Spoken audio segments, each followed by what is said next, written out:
هذا في هذا الحوض الذي ترونه الآن نعم دفن صحابي من كبار الصحابة.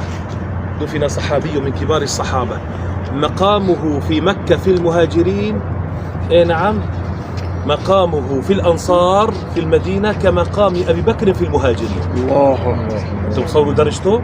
أبو بكر في رقم واحد مثله في مكة، هذا رقم واحد في المدينة. هذا حينما دخل الإسلام جاء إلى عشيرته قال لهم نساؤكم وأولادكم علي حرام حتى تتبعوا محمدا، فأسلم 10,000 رجل وعمره 25 سنة. اسمه الذي اهتز عرش الرحمن حينما انتقل إلى الله سيدنا سعد بن معاذ رضي الله عنه وارضاه. هنا دفن سعد بن معاذ الذي أمره النبي عليه الصلاة والسلام أن يحكم ببني قريظة اللي ذكرنا قصته في الساحة من قبل قليل.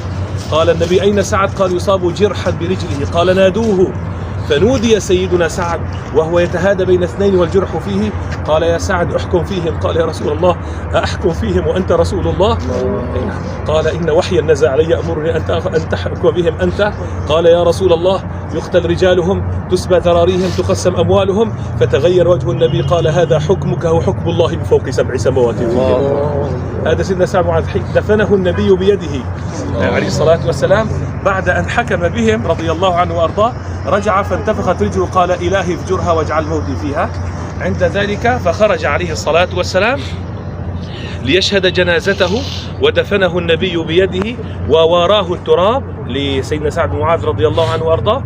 وكان هناك صحابيات كما يذكر ابن كثير في السيرة وغيره يجلسن، وأم سعد أنصارية كانت على الطرف من هذا الطرف البقيع الشريف تنتظر حال ما بها.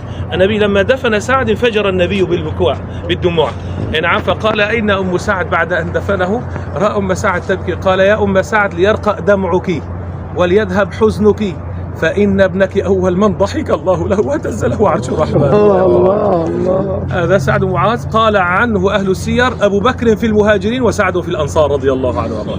هذا الذي قال للنبي صلى الله عليه وسلم لا يرينك الله منا يوم بدر ما تقر به عينك رضي الله عنه. حب الصحابة إيمان نعم وعداوتهم كفر، فمحبته من محبة الله ورسوله عليه الصلاة والسلام. ونحن نزور البقيع الشريف لكي نتأمل أن الله يزيدنا حبا في الآخرة وزهدا في الدنيا. عمروا لنا هذا التاريخ المجيد العظيم بتضحيتهم وفدائهم وجهدهم حتى أن الله عز وجل قال رضي الله عنهم ورضوا عنه. هذا مقامهم يا أحبابي الكرام. نحبهم جميعا لا نفرق بين أحد منهم كما أن لا نفرق بين أحد من الأنبياء عليهم السلام. ونحن عندما نزورهم نستحضر ما قدموا من فداء وتضحية حتى نرجع إلى بلادنا إن شاء الله. نجتهد أن نكون بعد الحج خيرا من قبل الحج لكي نحمل جهدهم في أموالهم في سبيل الله، نحمل جهدهم في الدعوة إلى الله، نحمل جهدهم في حب سيدنا محمد رسول الله الذي قدموا إليه كل شيء حتى قدموه بين أموالهم وأنفسهم رضي الله عنهم وارضاهم. هذا هو الحال الذي من أجله نأتي إلى المدينة المنورة، من أجل أن نرى سيرة الصحابة الكرام رضوان الله عليهم. النبي أحبه كل شيء. هذا أحد في صحيح البخاري انظر إليه 7 كيلومتر.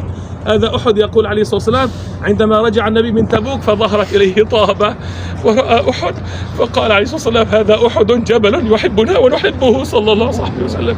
حتى رقى عليه في صحيح مسلم مع بكر وعمر وعثمان. عندما ذلك فاهتز أحد فرحا بهؤلاء الزوار رضي الله عن صحابة الحبيب. بدأ أحد يهتز فرحا جاءك الضيوف تفرح فيهم نعم. فكيف هو حبيب رب العالمين عليه الصلاة والسلام وخاتم الأنبياء. عند ذلك فاستقبله عليه الصلاة والسلام. وأحد بدأ يهتز حتى كاد أن يؤذي الصحابة رضي الله عنهم. بهذا الموقف ضرب النبي أحد برجل قال أثبت أحد عليك نبي وصديق وشهيدان. عند ذلك فثبت أحد بضربة الحبيب عليه الصلاة والسلام نعم. قال الشيخ اسم النبهان لا تلوموا أحدا فأحد محب وكم هز المحب لقاؤه نعم. ونحن كذلك نفرح بهذا اللقاء العالي الكريم. الله يجزيكم عنا كل خير إن شاء الله. الله يجمعنا بهمة الصحابة آمين. على منهج الصحابة آمين. وخدمة ما عاش عليه الصحابة آمين. وآل بيت رضوان الله عليهم جميعا آمين يا رب. آمين. تفضلوا الله يبارك فيكم جميعا.